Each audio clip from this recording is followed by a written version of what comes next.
Journalism Institute, which is sponsoring this event today. Obviously, this was a very expensive election, the most expensive in history, correct? And the question is, who paid for it, right? So we have a great panel of experts here today to help us decipher the election, look into the money and where all those donations came from, where they went, and looking forward, what might happen afterward. What will Congress do? Will they do anything about the amount of money pouring into the elections, or will they let it, let the gates open and have more out there? Let me introduce the panel. Sheila Krumholz, excuse me, apologize. On my left here, Executive Director of the Center for Responsive Politics and my favorite money and politics site, opensecrets.org. Fred Wertheimer, over here on my right, President of Democracy 21, a longtime advocate of overhauling campaign finance laws, and one of my favorite go-to guys to quote my own newspaper. Trevor Potter here to my right, the former chairman of the Federal Elections Commission and president of the Campaign Legal Center, also counsel for Stephen Colbert's America for a Better Tomorrow Super PAC. Or the former, I guess. Jonathan Salant on my left here is a money and politics reporter for Bloomberg News and a former president of the National Press Club. We're going to start out this morning with Sheila, who has a presentation for us. Thank you, and thanks to the Press Club and all of you for your interest. So I'm just going to review some of the key data, trends, and highlights from this cycle, and hope that that is a good place to launch the rest of the discussion about its impact and significance. Oh, yes, thanks. I want to hear your presentation. Yes, okay, that's better. All right, so how much did it cost? This chart gives the comparison over time, 1998 to 2012. $6 billion is our estimate for how much this cycle will cost. We don't have final figures yet. In fact, we won't until they come in following the year-end filing next January. But this will be updated following Thursday's filing of post-general reports, and then again once we have all of the data in next year. Of course, as you can see, and as you know, there's always kind of a 2 steps forward, 1 step back trajectory here to the federal election spending because of the extraordinary resources that are expended with each presidential election cycle. Over time, though, you can see a continued substantial growth with a 70% increase in spending from 2000 to 2008 alone. In 2000, candidates, parties, and outside groups that focused on federal elections spent just about $3 billion. In 2004, more than $4 billion. In 2008, nearly $5.3 billion. So in the next week or two, we'll update our prediction for total spending. We're pretty confident that it remains at $6 billion. What is absolutely certain is that in this cycle, the outside money will make up a much larger portion of the funds than ever before. This is kind of a strange chart, but this shows the comparison over time through December 3rd of each cycle going back in time. And these are outside spending figures excluding party committees. So super PACs in cycles that had them, independent expenditures, communication costs, electioneering communications. And what this shows is, again, not much activity from 90 to 2002, but in 2004, it leapt to 190 million. In 2008, nearly 300 million, keeping level in 2010, which is holding steady with the presidential cycle. And then in 2012, with nearly 1.1 billion spent so far, independent expenditures are exploding. Here's another way to look at that outside spending. But when you look at these comparisons over time, you'll see it includes other kinds of outside money that were prevalent in years past, and so you see more of a continuity. The purple bars represent national party soft money spending, and you can see that grow through the 90s, especially in 2000 and 2002, the last call at the soft money bar, before BICRA kicked in. And then the outside activity shifts to federally focused 527s. Those are the orange bars, especially in 2004. You all remember Swift Boat Veterans for Truth. But continuing through this cycle. The big story here, obviously, is still the growth in independent expenditures starting in 2004, but just skyrocketing in 2012. There's one caveat here. The light blue bar on the very last, on 2012, on the last column, represents unreported ads referencing candidates. And this is shown at a mere $100 million. That's almost certainly doubled at least. But more importantly, you should understand that this money has been spent, but not reported, on quote-unquote issue ads for years, just not to the degree we're seeing now in 2012. So this is an underreporting of that kind of money for previous cycles. Looking at it by type of spender, I want to note that this shows super PACs at $680 million. But yesterday we found a number of duplicates in the 24-hour report, so I have to beg your pardon, because you want this to be accurate, as do we. But we need to carefully examine each of those expenditures to match it up to the initial report, because the numbers do not match. So it'll show the same transaction but show a different amount, and so we need to verify whether or not those are the same. So the actual figure that we have calculated yesterday is $643 million for super PACs rather than $680. And that should be changed on our site momentarily, but these figures are updated hourly on our site. So clearly they change daily, if not more frequently. Although they're not changing so much anymore. But as a reporter, as you're looking at the quarterlies, the monthlies, the pre-general, the post-general, the 24-hour reports, you have to look carefully to reconcile these figures so that you're not double counting. Outside spending by race, you can see at a glance that the vast majority of the outside spending was directed at the presidential cycle. The color bar at the top gives you the at-a-glance view. Blue is presidential, $682 million so far. Green is the Senate with $352 million, and gold is the House with $348 million. Specifically in Congress, the top targets were in order: Virginia Senate, $50 million, including party committees, mostly directed against Tim Kaine. Wisconsin Senate, $42 million, mostly against Tommy Thompson. Ohio Senate, $36.9 million, mostly against Sherrod Brown. Indiana Senate, $33 million, split fairly evenly against Richard Murdoch and Joe Donnelly, with a pinch at $1.7 million thrown in against Lugar for good measure. So on top of having to raise an average of $1.2 million so far for House candidates, winning House candidates, and $9.5 million so far in the Senate, can you imagine having to withstand the barrage of ads and other spending these additional sums will buy? Outside spending by candidate, when we're looking at this spending by candidate, you can see at a glance the largest chunk of the money was spent against Democrats, 46.4%. That's the pink section of the pie, followed by 29.6% spent against Republicans, 16.9% spent for Republicans, and 7% spent for Democrats. We can't add up the against Democrats and for Republicans, because some of that, or against Republicans and for Democrats, because some of that against Republicans was spent by other Republicans in the primary. So we really do have to break it down in this way. Again, the top targets were Obama, Romney, Gingrich, Kaine, Santorum, Tommy Thompson. 20 million. All of these 6 candidates were on the receiving end of a barrage of 20 million or more, again, including party outside spending. And when we look at it by group, first, excluding party committees, when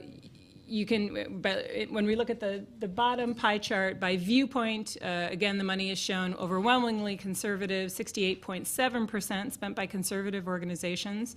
When looking at the groups by disclosure, the top pie chart, the original sources of the money are mostly hidden, either fully or partially. 60% of the outside non-party spending has incomplete disclosure, and about 30% had absolutely no disclosure at all. So less than 40% of the money is fully disclosed. Voters were hamstrung. They were carpet-bombed with these ads, often deceptive, negative advertising, yet had one hand tied behind their backs because of the lack of disclosure, which meant they couldn't consider the source of the ads or know what ulterior motives drove them to sponsor political ads. Even for registered super PACs, I should emphasize, some of the PACs have not disclosed their donors as they should. So even for a few super PACs, we're denoting them as having partial or even no disclosure, because several have used have taken in all of their money from non-disclosing non-disclosing 501c nonprofits, or have taken substantial funds from shell corporations, apparent shell corporations, to hide the true identity of the original donors. Another issue with super PACs is that they're ostensibly independent, but in practice that's not entirely the case. Of the more than 1,100 super PACs registered, 111 are single candidate super PACs that spent $286 million, or 43% of all super PAC money, focused on just one candidate, raising the question, are these new leadership PACs? Will everyone soon have one? In 2014, will this be the new vehicle of choice used to leverage deep pockets to influence elections in the future? Earlier in the year, we conducted a study with Campaign Legal Center and Democracy 21 and found that super PACs for presidential candidates took in huge sums from individuals who gave the legal limit to the candidate's campaign. In fact, during 2011, 84% of Restore Our Future's donors had also given the legal maximum to Romney's campaign. So it amounts to kind of making a pit stop in terms of hard money to the candidate on the way to giving much larger sums to the super PAC. And again, raising the question whether these are, in fact, shadow candidate committees set up to evade the contribution limits. Non-disclosing outside spending groups. For non-disclosing groups, the viewpoint is, again, overwhelmingly conservative, rising to 85%, and running 69% against Democrats, the pink part of the pie. In the second chart, blue is conservative. You need to flip that. And gold is liberal. And now is the logical place to repeat that this is only what's reported to the Federal Election Commission. There is another likely $200 million or more that was spent on issue ads identifying a federal candidate by nonprofits that never reported that spending. Groups like the Wesleyan Media Project have reported on much of this money, and additionally, groups like CRP have been digging into the 990s and 1024 tax forms, and we found an additional $150 million going to political nonprofits back in 2010. Of course, there's this lag in our ability to view these forms. And more generally found a lot of churning back and forth between these organizations, something that one tax expert said raises suspicions of money laundering. In terms of the presidential race, let me just quickly wrap up here. We expect both campaigns will include about $1.2 billion each in spending, counting campaigns, parties, the RNC, DNC, and outside groups. Once we see the final numbers, outside spending will be about 12% or so for Obama and nearly 33% for Romney. Current spending is already at over $2 billion rather, as shown here. Add in the other GOP candidates, outside spending on them, the more than $35 million for the conventions, more than $100 million for the host committees, and we predict presidential spending all told will come to about $2.6 to $2.8 billion, perhaps matching the total spent in 2008, which is extraordinary given what a wide open race that was.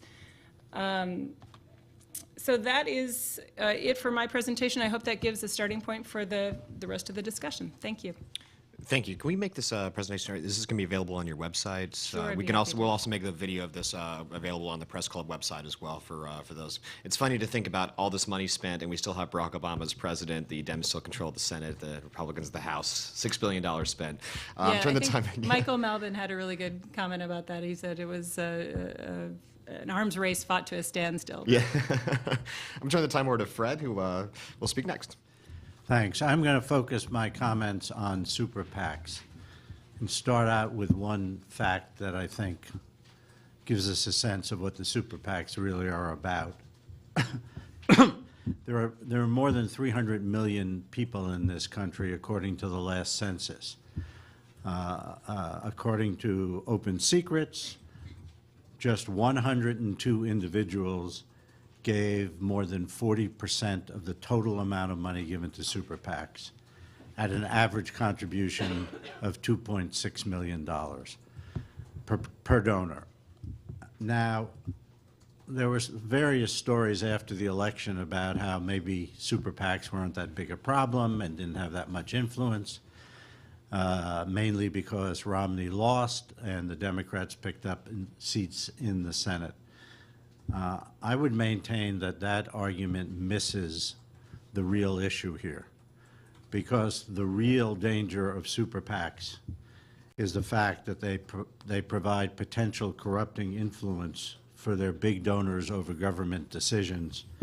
And that's true regardless of who wins the elections. As was just mentioned, the Democrats won the White House, they control the Senate. The Republicans control the House and have a veto power in the Senate.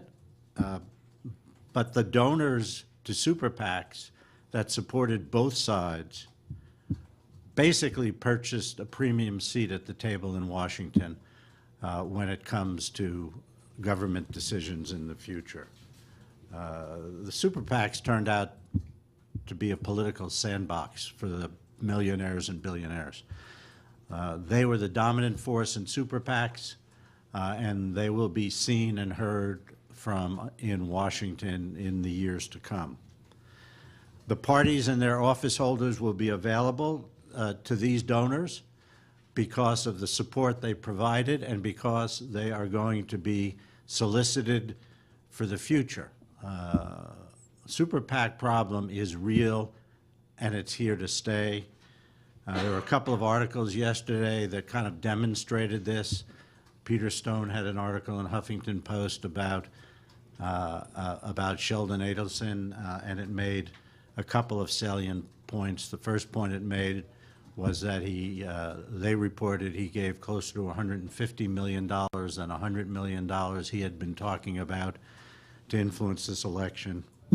The article also stated that Adelson would be in Washington soon, that he arranged meetings on the Hill, and that one of the issues he wanted to talk about, and I will quote, possible changes to the Foreign Corrupt Practices Act, the anti-bribery law that undergirds one federal probe into his casino network. Ken Vogel had an article in Politico that pointed out that presidential hopefuls in 2016 are already chasing mega donors. 3 potential Republican candidates each met separately with Sheldon Adelson recently. This system, it's very important to realize, is just beginning. 2012 was kind of spring training for what we're going to see happen here. And what's instructive in understanding that is the history of soft money, unlimited contributions to the political parties. In 1988, the total combined unlimited contributions to the Democratic and Republican national parties was $45 million. By 2000, it had grown to $500 million, a tenfold increase over 12 years. Now we're starting out with roughly $650 billion for super PACs, a substantial amount for nonprofits. That's going to be a growth industry. Those folks are not going away. The idea that this didn't have much influence so that we're not going to be seeing them in the future is simply not realistic. In fact, we're going to see an arms race. We're going to see Republicans and Democrats chasing this money in the future, and we're going to face, federal candidates are going to face more and more unlimited spending based on unlimited contributions. One other interesting development we have seen is the idea of super PACs becoming lobbyists. Now just picture that scene. The super PAC comes in to lobby a member of Congress, makes their case for an important policy position, and an implicit threat sitting there is that if you don't support our position, you could face unlimited spending by what I like to call these political drones, bombarding your race with millions of dollars. That is implicit in the whole super PAC system. And when you turn the super PAC into a lobbying force, you're making almost a direct connection in the corrupting influence problem that underlies the fundamental problem with super PACs. Some of the most interesting comments about super PACs were made by Federal Circuit Court Judge Richard Posner, who's from the 7th Circuit, a conservative judge considered by many observers to be the most influential judge that is not sitting on the Supreme Court. He said two things. I mean, the Supreme Court in the Buckley case had said that unlimited contributions to candidates, that system is an inherently corrupt system for obvious reasons. Judge Posner adds, it's difficult to see what practical difference there is between super PAC donations and direct campaign donations from a corruption standpoint. He then went on to say about the Citizens United decision, our political system is pervasively corrupt due to our Supreme Court taking away campaign contribution restrictions on the basis of the First Amendment. And there he was talking about campaign contribution limits on super PACs. So this is what we're going to face going into the future. We've got a corrupt campaign finance system. That money is going to increase until we do something about it. We can't eliminate truly independent super PACs, but there are important steps that can be taken to curb the role of super PACs within the parameters of that decision. The Empowering Citizens Act, introduced in the House by Representatives David Price and Chris Van Hollen, includes the first comprehensive proposal in Congress to strengthen and override the ineffectual coordination regulations adopted by the FEC. Now, Sheila was talking about these candidate-specific super PACs that only support one candidate or primarily support one candidate.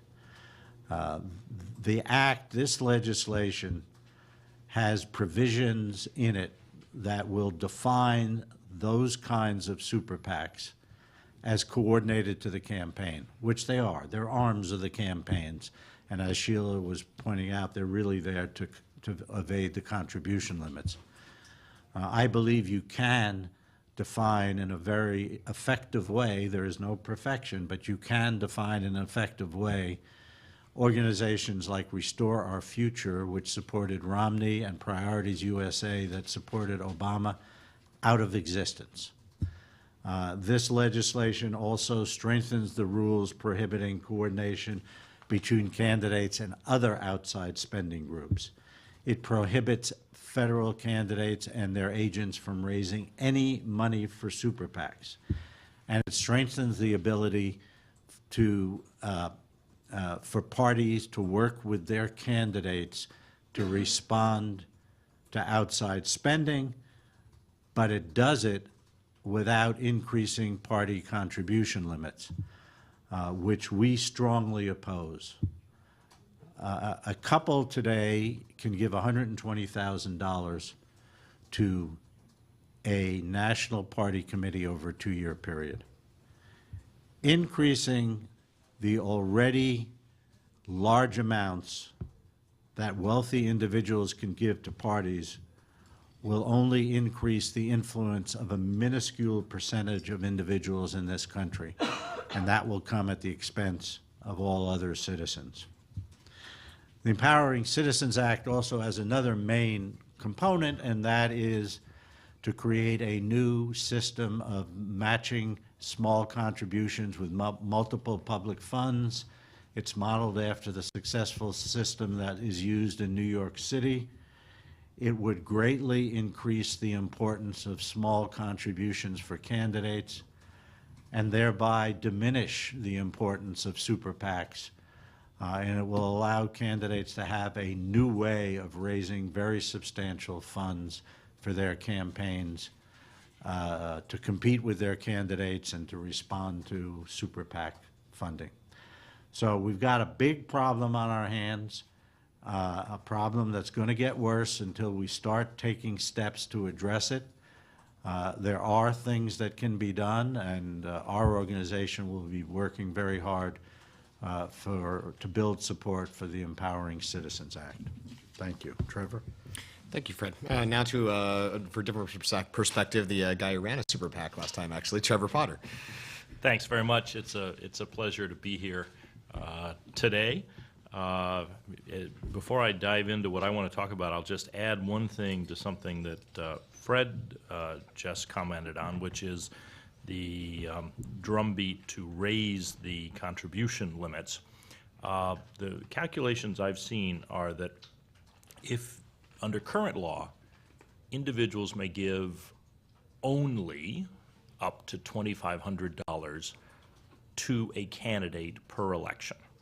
And the calculation I've seen is if you look at how many people reach that threshold, this is not giving the 110 that Fred referred to as the aggregate limit, but just a single contribution of $2,500, the maximum, to a candidate. You will see that based on the FEC records, 0.05% of 1% of Americans, so 5% of 1%, actually gave the $2,500. So when people are talking about raising the contribution limits, Fred referred to the number of people who can give that as minuscule. Well, given the current political debate about the 1% or the 2%, here you are talking about a tiny fraction of the 1% who even now currently reach the maximum number. So you really are talking about empowering a very, very small percentage of a small percentage if you look at raising those limits. Now, I found the charts from the Center for Responsive Politics fascinating, as always. I think we're all indebted to the Center for all the work it does in translating this information and those reports. The one I'd like to focus on for a moment is the non-disclosed funding aspect. You may recall that when Citizens United came out, there was one section of the opinion that surprisingly had 8 justices in support, everyone but Justice Thomas. And that was the section on disclosure, because the case had started as a disclosure case. And the plaintiffs had said, we don't think we should have to disclose our donors because this is not actually a campaign communication. So when it was all finished and the court had turned the case on its head and decided that corporations could spend money in elections, they then still had to reach the question of, well, do corporations like Citizens United have to disclose who their funders are? 8-1, the court says, yes, the law requires it, and it's a good thing. The good thing is the court describes it, and I'll quote here, the First Amendment protects political speech, and disclosure permits citizens and shareholders to react to the speech of corporate entities in a proper way. This transparency enables the electorate to make informed decisions and give proper weight to different speakers and messages. So there are 2 values there. One, shareholders know how their money is being spent, and they can say something about it to the corporation. And secondly, voters know who is speaking. And the court goes on to say that's important because where the money comes from is part of the context that informs what voters hear in the message. So the court has said disclosure is good, but they went beyond that. They said, don't worry about all this corporate money because we're going to have disclosure. Quote, a campaign finance system that pairs corporate independent expenditures with effective disclosure has not existed before today, 2010. So what's going on there?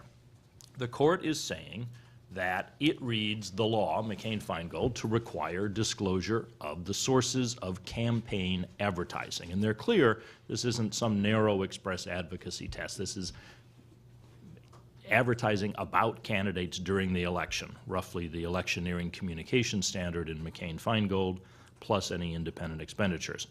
And the court is thinking that one of 2 things is going to happen. Either, since in Citizens United we didn't have super PACs yet and the court wasn't talking about super PACs, they're assuming that a corporation is going to spend money to talk about a candidate, and the bottom of the ad it's going to say, paid for by Microsoft. So you're going to know who the ads come from because they're going to do it directly. Or in the case of a group like Citizens United, which was a C4, the corporation is going to be required by the existing law to disclose its funders. So you jump forward to the election we've just seen, the numbers that Sheila has just shown us. where we're looking at 350 million or some of spending, the joys of not the Colbert Super PAC, but the Colbert C4, Americans for a Better Tomorrow, SHHH, as in shh. And what Colbert was doing there and what donors across the spectrum were doing is saying, you know, I could give to a super PAC, but that reports to the FEC and it has to disclose its donors, and unless I create a shell corporation to stick the money in, people are going to know it's me, and if I create a shell, maybe some smart person in the press is going to figure out it is a shell, and then there'll be lots of noise about it. Why not just give to one of these groups that doesn't disclose its donors to the IRS and doesn't disclose its donors to the FEC when it reports that it's doing TV and radio spending, and nobody will know I gave. I don't have to have a shell corporation for that. And that's what was going on. The Colbert one was directly modeled on American Crossroads, which, it's useful to remember, started as a super PAC. In fact, there was a big press conference where they said, we're going to be fully transparent. This is not secret money. We believe in the value of disclosure. Everyone's going to know where our money is coming from. That lasted until the end of the first reporting period, where they didn't have much money, and they scrambled around to figure out why they weren't doing what they thought they could do, and they discovered that donors were interested in anonymity. So they then created American Crossroads GPS, and we're off to the races with these two pockets of the same coat. That's the model that we've seen. So the question arises, why did the court get it wrong in Citizens United? Why did they think we were going to have full disclosure? The short answer is that they were reading the statute, which is not a bad thing to do, but they were unaware of what the Federal Election Commission had done to the statute. The law itself specifies that disclosure is required of all contributions of $1,000 or more to a group running an electioneering communication. Mentions a candidate within 30 days of the primary, 60 of the general. That still leaves the issue ad space in the summer, but the principal ads were covered by that. What happened is that in 2007, the Federal Election Commission changed the statute. They added a provision that said that when it says contributors, it really means only people, entities, who gave money, quote, for the purpose of furthering election communications. And since then, the three Republican commissioners have said it doesn't mean just generally for the purpose of electioneering communications, but for the purpose of paying for the electioneering communication that is being run. So we went from a broad statute that covered everyone, and every organization that ran an electioneering communication ad either disclosed all their donors over 1,000 or established under the law a separate fund, paid for it out of that fund, and only disclosed the people who gave to that fund. That was the statute. To this FEC statute that essentially guts it, the regulation.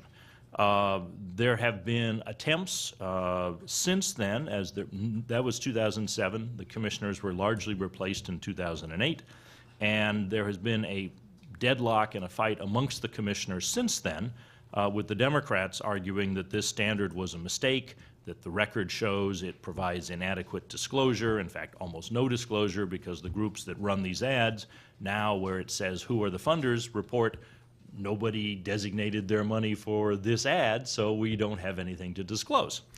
That's where that $350 million comes from. There was a lawsuit this year, momentarily a bright moment on the horizon. Fred's group, Democracy 21, and the Campaign Legal Center represented Congressman Van Hollen, who said the FEC is failing to accurately enforce the statute. They have created a regulation out of whole cloth that isn't what Congress said. Congress could have put in a purpose requirement and didn't, and the court should throw out the regulation and tell the FEC to enforce the statute as written. And the district judge agreed and said that the FEC had been arbitrary and capricious in rewriting the statute. Unfortunately, the circuit court said it's more complicated than that. We're not sure what the regulation actually means. We need to go back to the FEC and get clarification, or at least give them the opportunity to clarify. So the regulation that I think is the source of these problems is still in effect. So where do we go from here? There are two things. First, the FEC itself clearly could change its regulation. And the question is, will it do so? The answer is not, as long as we have the current 3 Republican commissioners there who have blocked every attempt to even have a rulemaking on this issue. And their position appears to be that since Congress doesn't have enough votes in the Senate to close down a filibuster on a proposed broader disclosure provision called the Disclose Act, then the FEC shouldn't do anything about enforcing the existing law as written either, and should just say that there's a government-wide deadlock on the subject. Now, that could be changed. There are currently, of the 6 commissioners, 5 of them are on expired terms, meaning they're there pending a presidential nomination and confirmation of their successors. So the easiest way to deal with this is to have new commissioners who believe the law should be enforced as written, which conveniently is actually up to the president. So he can, under the Constitution, and is expected to make nominations for the Senate to then advise and consent on. That'd be the short way to do it. The longer way to do it, obviously, is for Congress to go in, broaden the disclosure requirements, state that it really meant what it said in the existing ones. But the good news on all this is we do not have a constitutional problem. We have a very clear Supreme Court statement that disclosure is expected as well as a good thing for our democracy. Thank you. We now have the best in the business right now who looked at campaign contributions. Turn over to Jonathan Salon. Thank you. Let me add a couple of thoughts about the just concluded election first. First, this was the first privately funded presidential election since Watergate. That was, Tom, that was before you were born, and Fred was still working on campaign finance at that time. The 1976 new law came in matching funds for presidential campaigns, both for the primary and then for the general election. The government would pay the entire cost of the general election for each candidate if they agreed only to spend that type of money. Until 2000, every nominee had taken federal funds for both the primary and the general. 2000, President Bush became the first nominee not to take federal funds for the primary because you could raise much more money privately. And since then, Fred and other reformers have been working on trying to increase that matching fund list so you could get more money. 2004, both nominees didn't take money for the primary. In 2008, President Obama became the first general election candidate not to take money and raise a lot more money on his own than McCain took for the federal money. And of course, this year, neither Obama nor Romney took the federal money. One of the reasons that contributed to a lot of the money being spent in the presidential race. Also, on the super PACs, we saw the super PACs being a lifeline to some candidates. Newt Gingrich wouldn't have lasted had it not been for Sheldon Adelson and his wife, who gave $20 million to a super PAC. Rick Santorum would not have lasted, not been forced to freeze giving millions of dollars to a super PAC. So it helped some of these candidates who couldn't raise money outside stay in the race much longer than normally. And in fact, it prolonged the race, which could be a good thing or a bad thing, depending on your opinion of it. The other thing that had struck me on some of this is 2010 was always described as the practice run for 2012. And there was a lot of money dumped into a lot of congressional races at the last minute. And you had people, Dina Titus of Nevada comes to mind, Alan Grayson of Florida, 2 people who had outraised their opponent 2-to-1, 3-to-1. And all of a sudden, all this outside money from people and groups we never heard of narrowed the gap, and these people lost in the 2010 wave election. This time around, the Democrats came up with their own super PACs. There was a majority PAC in the Senate and House majority PAC in the House. And if you look at Sheila's website, a lot of that kept the Democrats competitive in some of these races where there was a lot of the outside spending money. Okay, so now where do we get the money from? Well, the good news, while we still don't know a lot of where a lot of the money came from, we will get to know where some of that money comes from.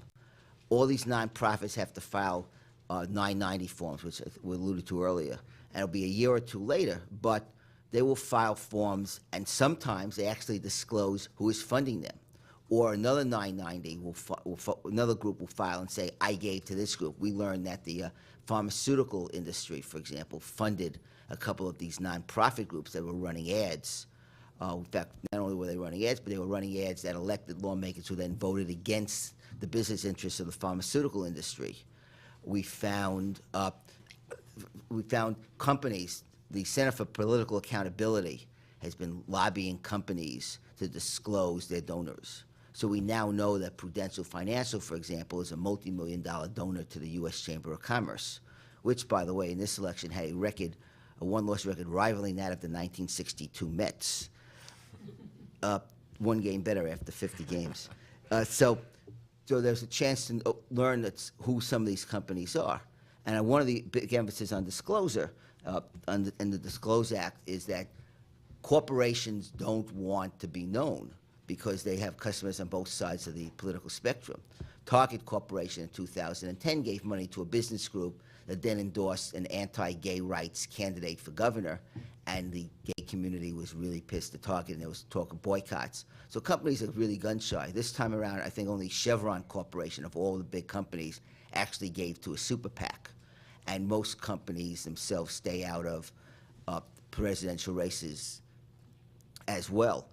So you've got, but by having this disclosure, that's one of the reasons, I guess, one way to rein in some of the spending, because a lot of the corporations, the ones who were behind the Citizens United decision, don't want their identities to be known. We don't know, for example, who funded the Chamber campaign, the $36 million that they spent officially, and the whatever much they spent on ads that weren't disclosed and other expenditures that weren't disclosed.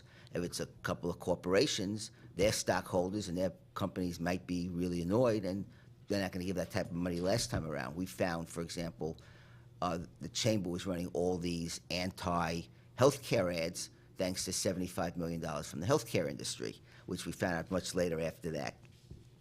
The other thing to look for, Thursday is the next big filing deadline. We'll know how much Obama and Romney spent in the closing days of their campaign. We'll know if there's any last-minute spending by any candidates. We'll also know if there's money left over. John Kerry in 2004 was criticized for having like 5 or 10 million left in the bank in what could have been a tight election. We found out even in October before the election, Mitt Romney and his people were sitting on a lot of money. Obama had sent it all out to the Obama Democratic National Committee had sending this money all the way out to the states. Democratic National Committee had 2 or 3 month head start in organizing in key battleground states. The Republican National Committee had this huge bank balance in the middle of October. The Democratic National Committee already sent their money out. So one of the things I'd like to know is whether there's all this money left over. And if there is, what's that going to be used for? Romney paid bonuses to his staff after the convention, and even paid some bonuses right before the election.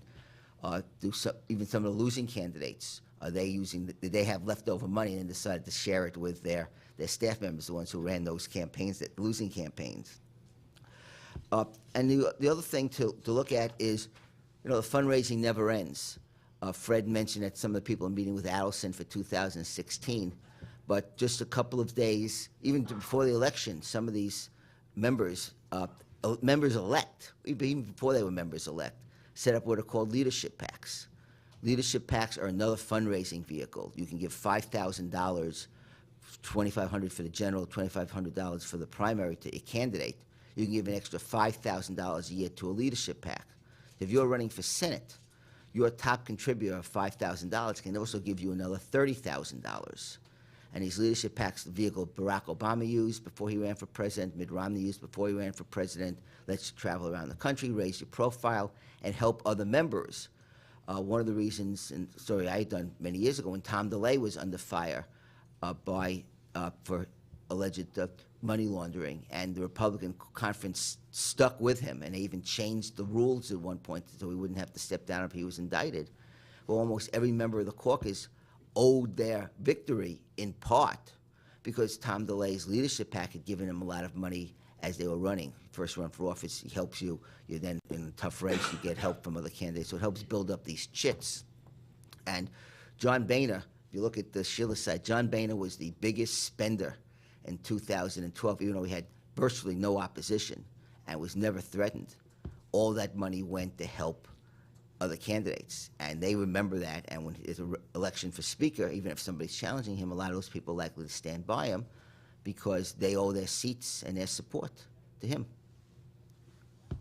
Thank you, Jonathan. We're going to turn to questions now. We have a microphone here in a second. I'm going to start off, though, if I may, Sheila, with a question for you. Will we ever know, with shell companies, all these nonprofits out there, you mentioned, Jonathan mentioned the 990s we can look at, but will we ever know where some of this funding came from this campaign? No, for those persistent anti-disclosure interests, if they refuse to talk, I mean, I think it's typical that over time somebody says something to somebody, like something leaks out. Let's hope. But no, if they are disciplined and obstinate, I don't think, short of, I don't think we will know necessarily where some of the Shell Corporation money has come from.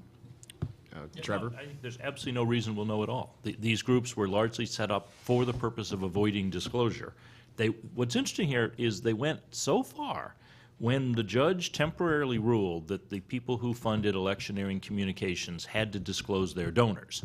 The groups that were running electioneering communications, which is to say a sort of phony issue ad that mentions a candidate, they all stopped running those communications rather than have to disclose their donors. Now, they have good lawyers, so what they said was, the judges only said we have to disclose the funders of electioneering communications. Technically, if we say in the ad, which we never have done before, vote for, vote against a candidate, then it's no longer defined as an electioneering communication. It's something called an independent expenditure. That's a different provision of the act. The judge hasn't ruled on that. And all these groups shifted and literally edited the copy to add vote for, vote against at the end as a way of avoiding the disclosure requirement.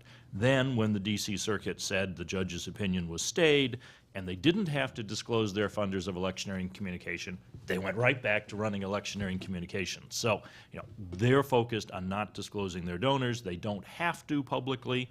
The forms they file with the IRS have a schedule for disclosing donors, but that's a confidential schedule, and the IRS is not supposed to release it. So unless somebody makes a clerical error at the IRS, we're not going to see it. The other battleground on disclosure has been the Securities and Exchange Commission. There is currently a rulemaking underway there, and they are looking at the possibility of requiring public companies to disclose their political expenses to their shareholders.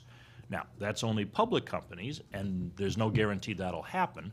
That would be consistent with what the Supreme Court said in Citizens United and would give us a window that we don't currently have, but there's no sign at all that would be retroactive. Tom, Let me add one other thing. There was a consensus in this country for more than 3 decades among Democrats and Republicans that disclosure was the baseline campaign finance law that we should have. In 2000, when we had a problem with 527 organizations who were spending money in federal elections but not disclosing, Congress moved very quickly to pass disclosure laws, a new disclosure law to close that loophole. In the Senate, 48 Republicans and 44 Democrats voted for disclosure. 10 years later, in 2010, not a single Republican voted for disclosure. And what happened was we had the Citizens United decision. Some key Republicans, including led by Senator McConnell, saw a political advantage for Republicans because Karl Rove had moved very quickly in 2010 to create the crossroad groups. And all of a sudden, Republicans in Congress, as a group, abandoned an idea that they had not only supported, but they had basically used to argue against other campaign finance provisions like contribution limits or public financing or anything else, by saying that the real answer here is full disclosure and timely disclosure. So somehow we have got to break through that and get back to a situation where a sufficient number of Republicans do what they would normally do under ordinary circumstances and support disclosure, and efforts were made in 2010 and 2012 to reach out to Republicans in Congress to ask them what changes they wanted in the Disclose Act, to ask if they would negotiate, and no one would step forward. Now, in this Congress, that same effort is going to be made to try to find Republicans who do want to come back to where they used to be, and to try to see if some Republicans will negotiate with Democrats a new disclosure bill that can get sufficient bipartisan support. Some of it is, even some of the spending is not disclosed, even though the law says if you mention a federal candidate a certain number before an election, there are groups, and we found them in 2010 by looking at television records, and even if you look at some of the television records 2012, there are ads that were never disclosed to the Federal Election Commission. And some of these groups say, well, it doesn't affect them. They weren't political ads, even though they basically said, call your congressman and tell him or her that they should do this or they shouldn't do this. So not only do we not know who's funding some of these ads, we don't even know who's running some of these ads. We'll have to say, though, in this election cycle, we did have that wonderful part of the FCC actually saying the public file has to be online. That was the first time you used to have to drive to television stations and check their public file, right? Well, and you still do for those that are outside of that 50 market. You're right, yeah. Base. Top 50 market, right. Yeah. Let's open this up to questions. Please ask you identify yourself. You have to ask a question. We have a microphone, I think, right over there. Anyone have a question in the audience? We have none. No, we have one. Okay, there we go. My name is Michael Beckel. I work at the Center for Public Integrity, and I just wanted to follow up on going forward. How likely do you think it is that some Republicans might come on board with new disclosure requirements, maybe trading or increasing campaign contributions, and the contribution limit question? Do you think, where do you draw that line? How do you write that equation, or are the risks too great to try to, how do you find common ground? It's a great question. Trevor, you want to start off with that one, or Fred? I'm looking at Fred because he mentioned that he thinks that there are opportunities now on the Hill. Well, we're looking for opportunities on the Hill. We don't know the answer to that. We know that someone like Senator Murkowski has made very clear that she supports disclosure. Whether that will lead to engaging in discussions, I don't know. We're quite confident that if and when we do get discussions and we do get close on disclosure, the issue of increasing contribution limits will be raised. That's what happened in the McCain-Feingold fight, and an agreement was reached that raised them to a reasonable level that wasn't worrisome. Now, we start off with Republican leaders who have said we ought to repeal the contribution limits. And that, they argue that would create disclosure because the money would go to the candidates and parties. They argue that would create accountability because you know the parties and candidates spending it. They leave out the third factor, which it would also create a system of legalized bribery, pure legalized bribery.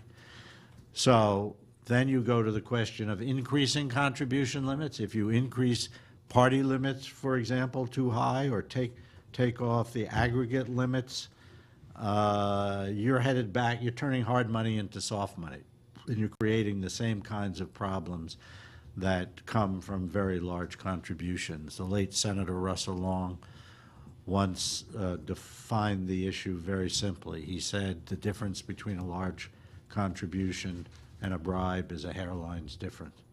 So it will come on the table when we get to the point of having negotiations. We will strongly resist increasing contribution limits for candidates and parties. If you took off the aggregate limit, for example, you would have individuals who could give $1 million to a party.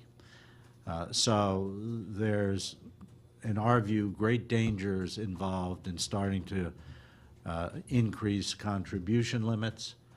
I do think sooner or later we are going to get opportunities for disclosure.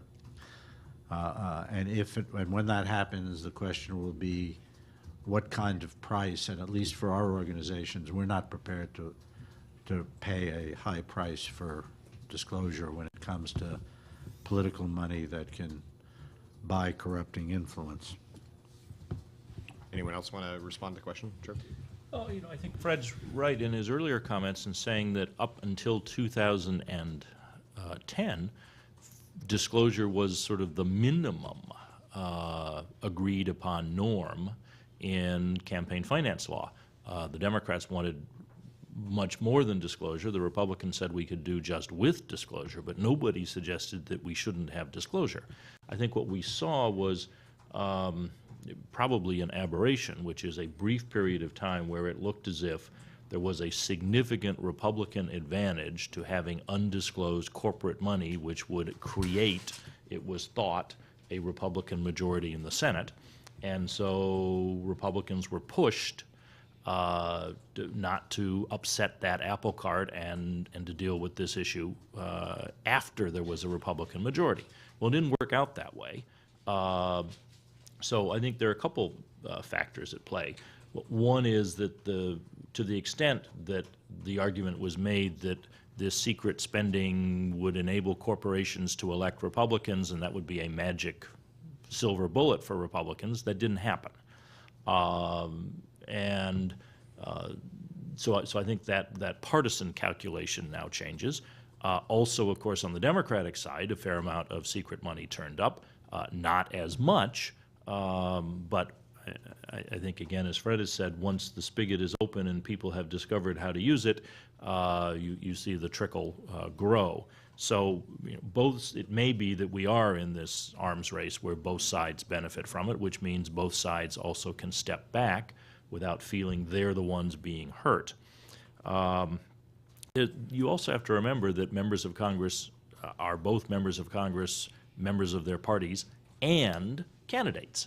And I suspect for many of them, this scene in this election with hidden money coming in from nowhere at the very end of the election cycle is a disturbing one.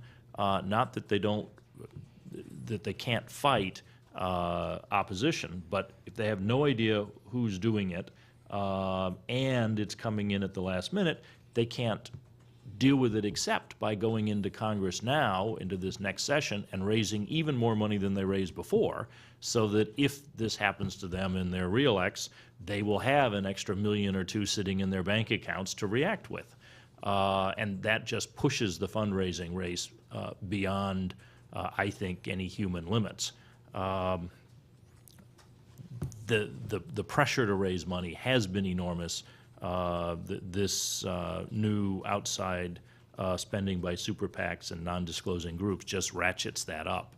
And so I suspect you are going to see members of Congress, at least privately, wondering, is there anything to relieve some of that pressure? And if disclosure is helpful in that regard, I think they're going to find it appealing. One more fact, if I could add it. I mentioned earlier that in the old soft money system, there was a tenfold increase over a 12-year period. By the time we got to 2000, the amount of unlimited contributions raised by the Democrats and the Republicans was almost even. That $500 million, there was a $3 or $4 million spread between Democrats and Republicans. So Republicans are not going to have the enormous advantage they have had in the first couple of elections over time. They may still have some advantage, but the Democrats are going to catch up, and they will have enough of this money on their side in coming elections. Knowing we're at the National Press Club, I'm going to pose this question to the panelists. I know as a reporter it was very confusing after Citizens United and subsequent cases to try to cover this stuff. I want to ask your thoughts on the coverage of public money and the contributions that went towards these candidates this last cycle. Aside from Jonathan's wonderful reporting, did the press do a good job of finding the money, reporting it, and what could they have done better? Sheila? Boy, I live and breathe this stuff, so I guess my view is different, but I thought that there was just so much coverage, and yet everyone was still coming to us with basic questions and confusion, well into the into the election. In fact, closing in on election day, there was still just a lot of misunderstanding about what is a super PAC, what can it do, what does it disclose, does it disclose effectively? That kind, So I was surprised that at least the basic tenets of the post-Citizens United era were not effectively absorbed. On the other hand, it's a complicated system, and you get a very clear sense of that by looking at the new rules that we posted under our outside spending section, unfortunately only just before the election, but we have, if you're ever suffering from insomnia, try taking that on your iPad to bed, because it's just incredibly dense to have to go through all the rules, who has to disclose when, why, how. So under outside spending on opensecrets.org, there's this new sheet called Rules of Disclosure that I think may be helpful, but really crystallizes how dense and complicated this really is. Fred? I agree with Sheila that there was a good deal of confusion, and understandably so, because this is very confusing, and the operatives and players don't exactly go out of their way to try to simplify it. However, having said that, in the 40 years that I've been working on this issue, this election by far had the most coverage of the campaign money flowing in the election that we have ever seen. The coverage was almost daily. There was an extraordinary amount of work done on this. The interesting challenge is going to be about what kind of coverage, continuing coverage we have once we're out of the campaign cycle and into the governing cycle and Congress, because it's one thing to cover the flow of money in terms of their effect on elections and who's doing what and what campaigns are benefiting and not benefiting. It's another thing, and it's frankly a much harder task, to cover what is going on in Congress and relate it to what are now extraordinary amounts of money that are sloshing around in our political system. Trevor, do you have any thoughts? No, I think the press has done a good job at reporting what it can, which is the super PAC numbers and how much people are spending. I think there have been a range of storylines here, which are sort of the usual horse race ones, but then they're the horse race ones with the money on them. Romney has a huge quarter. Obama has a huge month. Obama's ads are cheaper. That means he has an advantage. Romney has more outside ads. That means he has an advantage. But I think that's because everyone's trying to make sense of numbers that are coming in and that only really after the election can you step back at and take a look at. The one thing I'd say is I think there hasn't been enough press attention to the important development that Jonathan mentions, which is the end of the presidential public funding system. It sort of went out with a whimper. It was discussed in 2008 when McCain was in it and Obama wasn't, and then it kind of went away and became maybe a process issue. And I think you see some reference to it, but it is worth looking at the effect of that. CBS has a number that says that President Obama did 222 fundraising events in this cycle, and another 120 campaign events. So twice as many virtually fundraisers, private fundraisers, with major donors as there were campaign events. That's one way to look at it, is to say he's spending a huge amount of time with a very small number of people. You probably all read that great New Yorker article about the care and feeding of Democratic donors and how they complained that he didn't spend enough time at their tables at dinners, and how when they came to see him in the Oval Office he didn't seem interested and so forth. You know, the assumption that the President of the United States' primary job should be to care about these major donors. And as a fundraiser, it may be his job. And if you're looking at 222 of them, that's a lot of time. You recall the Romney jab at Obama in the third debate that right after the Libyan crisis, instead of staying in Washington, he had jetted off to Las Vegas. Well, there's kind of a pregnant sentence there because he jetted off to a fundraiser because that's what the incumbent president has to do. And if you go back and look at the Watergate era and the creation of the presidential public funding system, it was precisely because the Congress overwhelmingly felt that the incumbent president shouldn't be spending his time in either of two ways. Either spending a lot of time running around fundraising rather than doing their day and night job, or being closeted in rooms only with a tiny segment of the population. And both of those, I think, are what we now face in a world without a presidential public funding system. And it didn't do Romney any favors either. You'll notice in the middle of the campaign, again, just in reference reported, Romney said he would like to repair the public funding system, and he thought, actually, we should have one.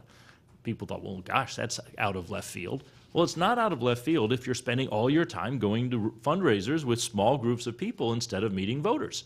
And a constant drumbeat from the Romney campaign is that they were spending a lot of time because they were broke trying to raise money in July, August, September, rather than doing major events. And then, of course, when you look at the famous 47% tape, it's a small fundraiser. If you're spending all that time with that group of people, you get in a groove of saying what they want to hear, and you start repeating what you've heard from them. So it doesn't do either of them favors. And that's a broader policy question that I think gets lost in the numbers. Of course, the only way that anybody in California or Washington, D.C., or New York or Texas saw any of the candidates was when they had a fundraiser. Well, that anybody is certainly a tiny, tiny segment of the population.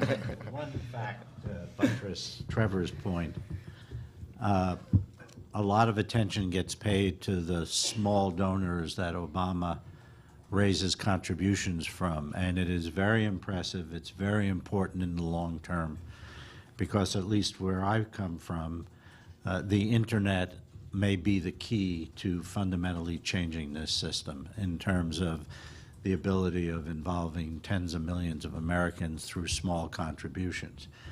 But what did not get much attention was the fact that President Obama had well over 100 bundlers, each of whom raised at least $500,000 for him. Now, if I raise $500,000 for a candidate, it's no different than if I gave $500,000 to a candidate, because the candidate doesn't care whether the money's coming out of my pocket or it's coming from other people. I'm responsible for $500,000, and that potentially buys me $500,000 worth of influence. If we were seeing stories in the course of the election of Obama or Romney receiving $500,000 contributions, that would be somewhat astonishing to people, and they would have the same kind of reaction to it as all of the money that Sheldon Adelson spread around. But we didn't get that much attention paid to those bundlers. Those bundlers should be very carefully watched over the next 4 years in terms of public policy. But I just buttressed Trevor's point that there were some areas that really did not receive that much attention that are very important, particularly in the future. I will point out that my home state of Utah was essentially an ATM for Mitt Romney this last time, and it worked out very well. Back to the audience, any questions? Front row here, I'm sorry. I'm sorry, could you identify yourself again? Thank you. I wonder if you guys could talk a little more about what's next, both on the Hill and where you think this is all heading. Well, I just wanted to say that I think one interesting thing that we haven't really discussed is how important it is, I think, based upon the results of this election, for candidates to have money, whether it's in their own coffers or in a super PAC, to defend themselves. I think that was one of the big lessons of this cycle, is that you cannot leave an attack unanswered. And my sense from news reports is that that is what the consensus is in terms of the attacks on Romney and linking him to ruthless behavior, quote unquote ruthless behavior by Bain, particularly with the ad called Stage, where the guy said, I felt like I was building, when I built the stage, I felt like I was building my coffin. So to not have sufficient funds to be able to address those attacks from left field, I think, must be a sobering thought for all candidates planning election runs in 2014 and beyond. I would say where we're headed is to corruption and scandal. You cannot have this kind of money floating around in the political system without it ending up buying influence. And as I said earlier, this is just the beginning. And there will be scandals that come out of this election and future elections with these huge unlimited contributions until we do something about it. On the legislative front, there are probably three main areas that people are working on. The most immediate and front burner is disclosure. That has always been a baseline of campaign finance laws, so citizens can know what is going on. And I mentioned that a little earlier. The second area is some form of repair to the presidential system and creating a new congressional system. And I think the main focus will be on the multiple matching funds approach. And we are hopeful that that out of the bills that are pending up there, we can end up with one bill to organize around. From the time that the focus of campaign finance reform became McCain-Feingold in 1997, it took basically almost more than 5 years to enact that. And I think there's a reasonably good chance that we will come up with one vehicle that is a combination, that will have matching funds, multiple matching funds for smaller contributions. And we'll also have efforts to curb super PACs as best we can. The third area is the area of the constitutional amendment. There's a number of constitutional amendments that have been introduced, and I think an effort will be made by the people who are working in that area also to come up with one approach. Our organization focuses on the first two areas, disclosure and public financing. It's interesting that the president will give his inauguration speech this year on both Martin Luther King's anniversary and the third anniversary of the Citizens United decision. So I think you can expect some attention paid to what needs to be done to those two areas, probably more so to the whole question of voting than the campaign finance area. A little less than 15 minutes to go. There was another question in the middle of the audience there, sir. Please identify yourself. Richard Mullins. My question is related to the one that you posed to the group. Now that Citizens United has created this species that's at the dominant part of the evolutionary chain for outside money, what work remains to be done by research, by cleverness, looking at 990s to occasionally pierce the veil, find a gap in it, get to the disclosure that has been so carefully structured that we don't get?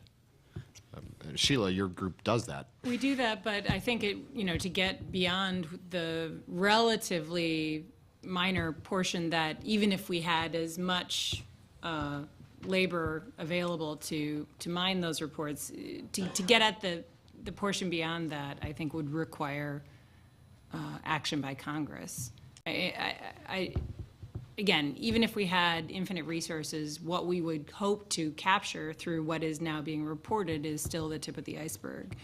I think the best hope here is to me, seemingly obvious duplicity and deceit of the shell corporations that say, I'm not going to tell you where this money came from, I don't have to, and the 501c organizations that are so evidently political in nature, primarily political in nature, while using the 501c tax exempt status to skirt under the disclosure rules. I mean, that to me seems like a big black eye to democracy, something that people of, left, right, and center could organize around, that groups could organize support for reform. So it seems to me that there is a ripe opportunity for common ground among kind of across the ideological spectrum for reform. But as we all know, even smartly, narrowly tailored reforms can have unintended consequences. So of course, there's going to have to be a serious conversation about this. Hopefully, it's not so arcane that people will, snooze. There's also the growing effort to try to get companies to disclose from the shareholder's perspective, both the SEC and groups, I said, like the Center for Political Accountability. So if you connect the dots, Company A gives to this trade association, it gives to this group. And I said some of the trade associations do report their donations on their 990 forms. And there's also the Federal Election Commission that Trevor had mentioned. 5 of the 6 commissioners are serving on unexpired terms. There's been a big effort on the part of the reform community to try to pressure President Obama into making that a priority. He's got 4 years. Does he pick a fight with the Senate Republicans over it? He has a recess appointment power that he could conceivably nominate people if they're held up in the Senate during a recess appointment, appoint activists who want to change. It can't be more than 3 of one party, but there are Republicans like Trevor who support more robust campaign finance regulation, and President Obama is going to the MAC. That's a way to find out what happens and a way to see if there can be more, FEC, more robust disclosure. A big part of this problem of disclosure stems from the failure of the IRS to properly interpret and enforce the nonprofit regulations.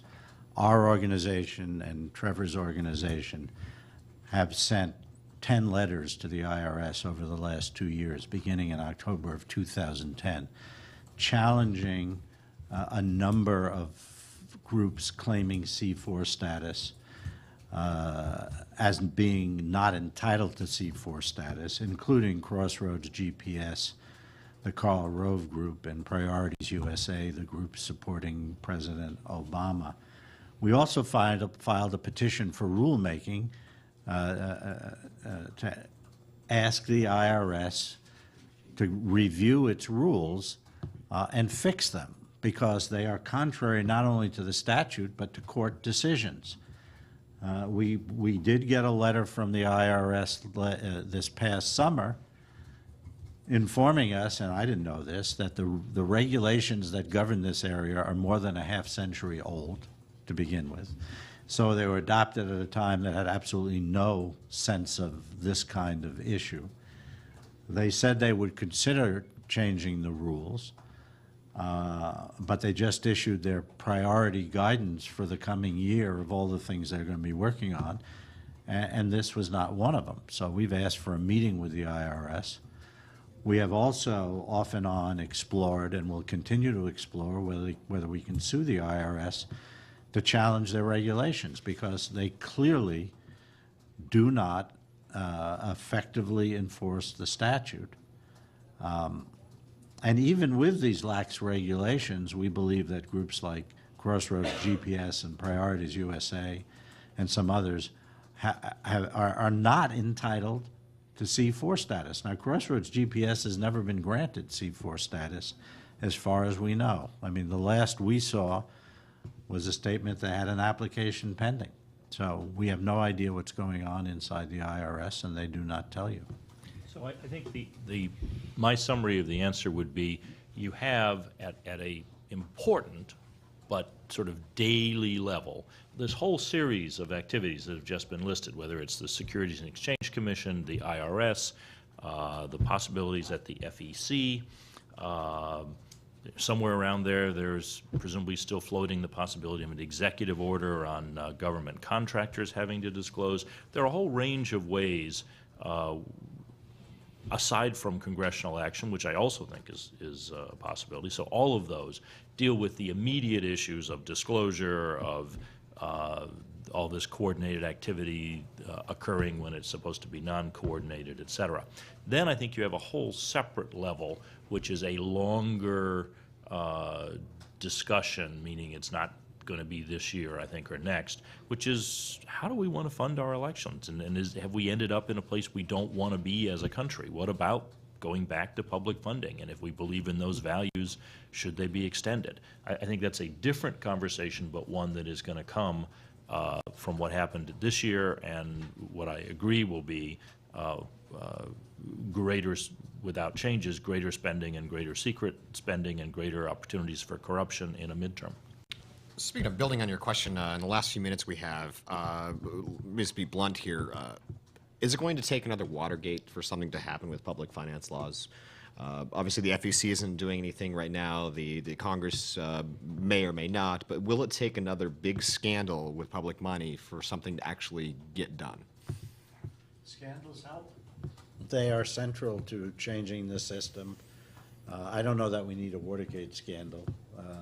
I think one of those every century is enough. And I think while the last one was in the last century, it's still close enough on a calendar year basis.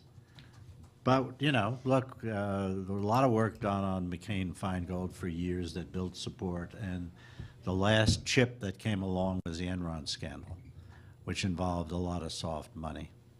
So I do think we will need scandals, not the Watergate level, and I do think we'll have scandals.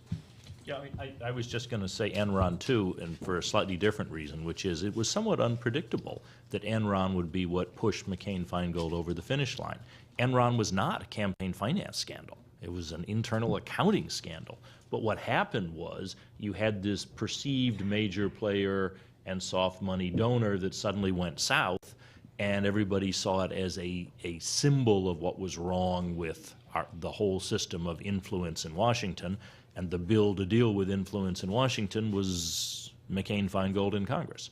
So I don't think you can predict the nature of the scandal or what people will believe pushes us into doing something about all these issues. Well, also, lawmakers may just get tired of having to deal with all these attack ads. They don't know where they're coming from. We saw in 2011, 2012, some lawmakers who were targeted in 2010 and survived, raising a lot more money early. They couldn't coast even if they were in a safe district. And some of these lawmakers, we have freshmen who are setting up leadership PACs now. They can't spend the money on their campaigns, but they can spend it on political activity. And they haven't even been sworn into office yet.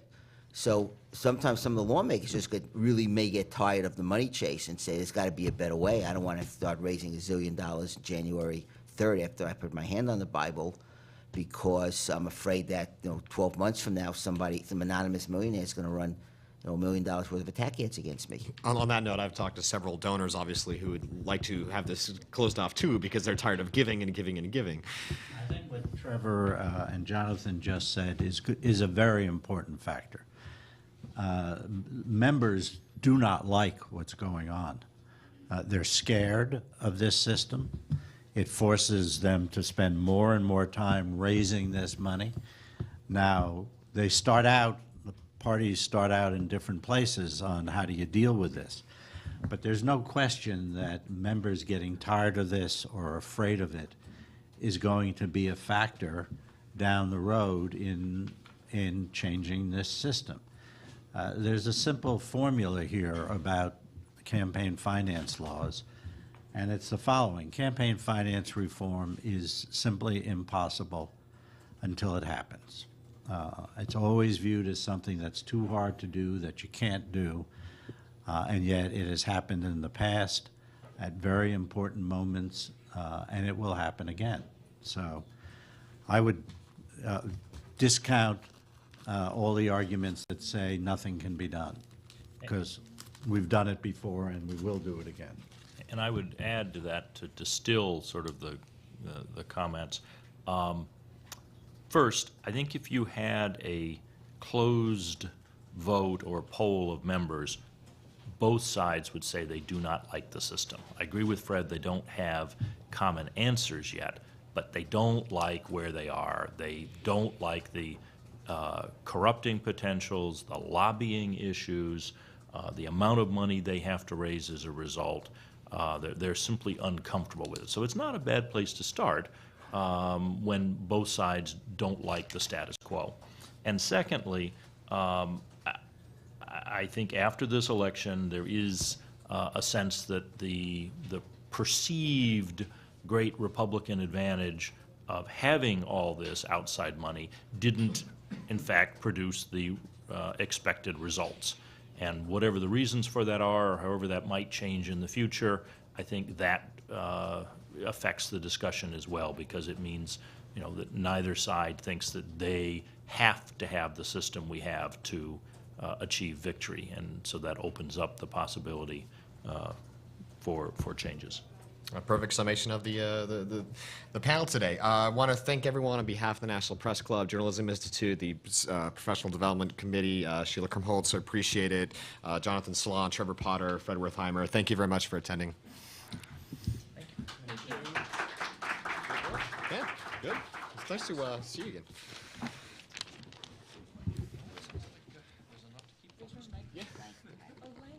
And I can see your next appearance on reports. And then again, once we have all of the data in next year. Of course, as you can see, and as you know, there's always kind of a 2 steps forward, 1 step back trajectory here to the federal election spending because of the extraordinary resources that are expended with each presidential election cycle. Over time, though, you can see a continued substantial growth with a 70% increase in spending from 2000 to 2008 alone. In 2000, candidates, parties, and outside groups that focused on federal elections spent just about $3 billion. In 2004, more than $4 billion. In 2008, nearly $5.3 billion. So in the next week or two, we'll update our prediction for total spending. We're pretty confident that it remains at $6 billion. What is absolutely certain is that in this cycle, the outside money will make up a much larger portion of the funds than ever before. This is kind of a strange chart, but this shows the comparison over time through December 3rd of each cycle going back in time. And these are outside spending figures excluding party committees. So super PACs in cycles that had them, independent expenditures, communication costs, electioneering communications. And what this shows is, again, not much activity from 90 to 2002, but in 2004, it leapt to 190 million. In 2008, nearly 300 million, keeping level in 2010, which is holding steady with the presidential cycle. And then in 2012, with nearly 1.1 billion spent so far, independent expenditures are exploding. Here's another way to look at that outside spending.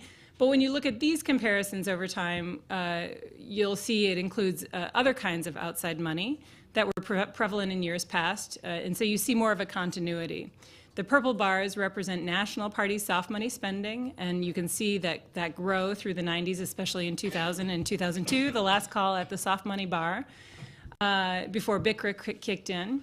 And then the outside activity shifts to federally focused 527% spent by conservative organizations. When looking at the groups by disclosure, the top pie chart, the original sources of the money are mostly hidden, either fully or partially. 60% of the outside non-party spending has incomplete disclosure, and about 30% had absolutely no disclosure at all. So less than 40% of the money is fully disclosed. Voters were hamstrung. They were carpet-bombed with these ads, often deceptive, negative advertising, yet had one hand tied behind their backs because of the lack of disclosure, which meant they couldn't consider the source of the ads or know what ulterior motives drove them to sponsor political ads. Even for registered super PACs, I should emphasize, some of the PACs have not disclosed their donors as they should. So even for a few super PACs, we're denoting them as having partial or even no disclosure because several have have taken in all of their money from non-disclosing 501c nonprofits, or have taken substantial funds from shell corporations, apparent shell corporations, to hide the true identity of the original donors. Another issue with super PACs is that they're ostensibly independent, but in practice that's not entirely the case. Of the more than 1,100 super PACs registered, 111 are single candidate super PACs that spent $286 million, or 43% of all super PAC money, focused on just one candidate, raising the question, are these new leadership PACs? Will everyone soon have one? In 2014, will this be the new vehicle of choice used to leverage deep pockets to influence elections in the future?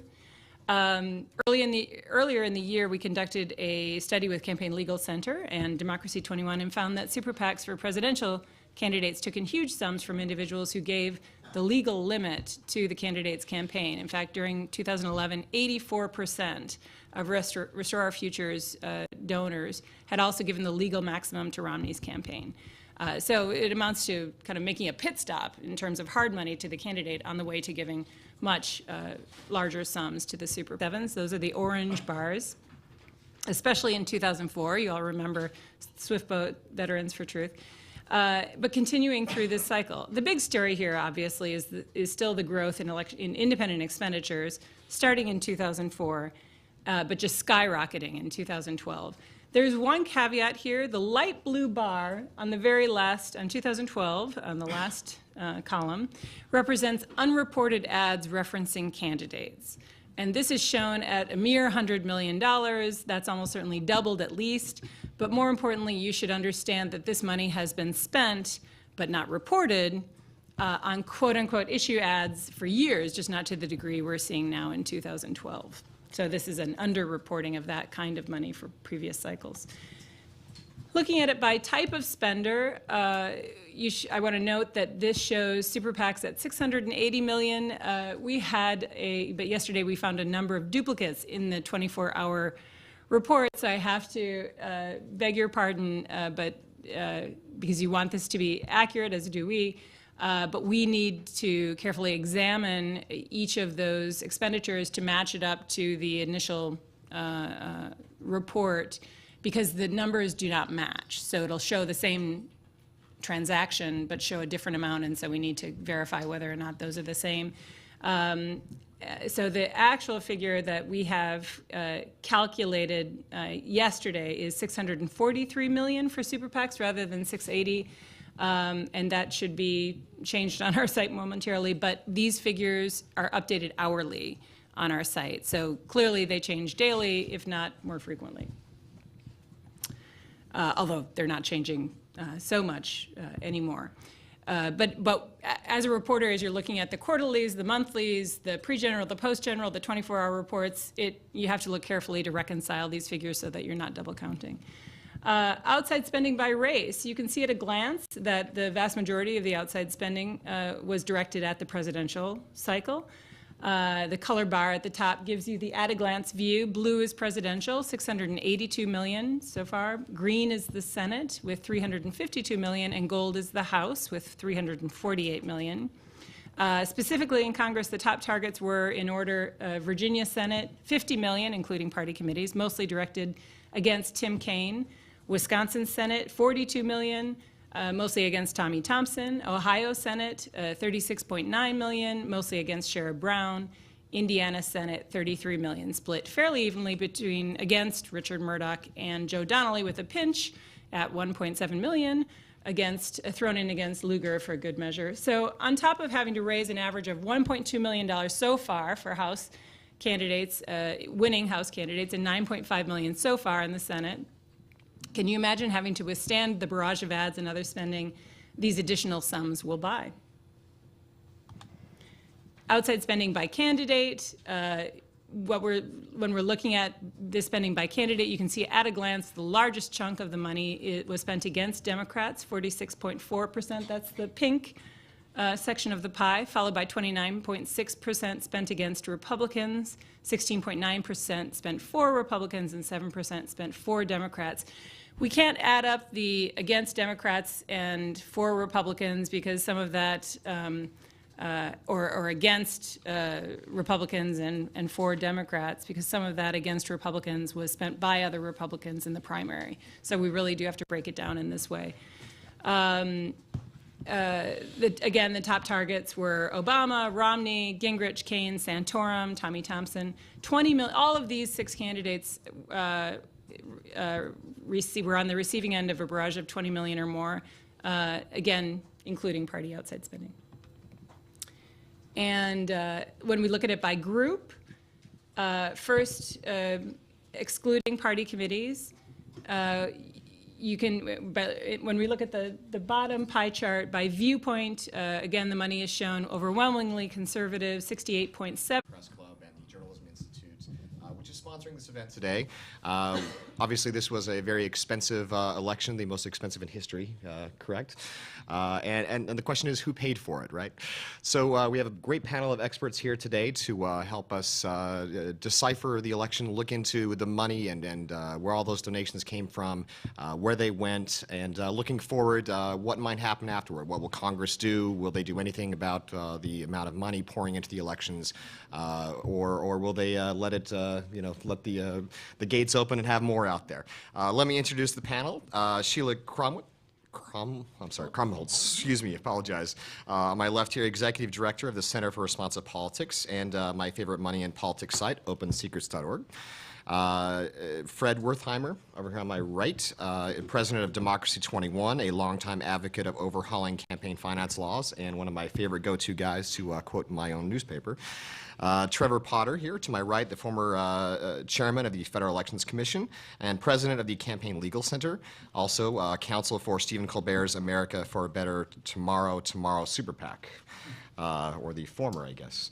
Jonathan Salant on my left here is a money and politics reporter for Bloomberg News and a former president of the National Press Club. We're going to start out this morning with Sheila, who has a presentation for us. Thank you. And thanks to the Press Club and all of you for your interest. So I'm just going to review some of the key data trends and highlights from this cycle and hope that that is a good place to launch the rest of the discussion about its impact and significance. Oh, yes, thanks. I want to hear your presentation. Yes, okay, that's better. All right, so how much did it cost? This chart gives the comparison over time, 1998 to 2012. $6 billion is our estimate for how much this cycle will cost. We don't have final figures yet. In fact, we won't until they come in following the year-end filing next January.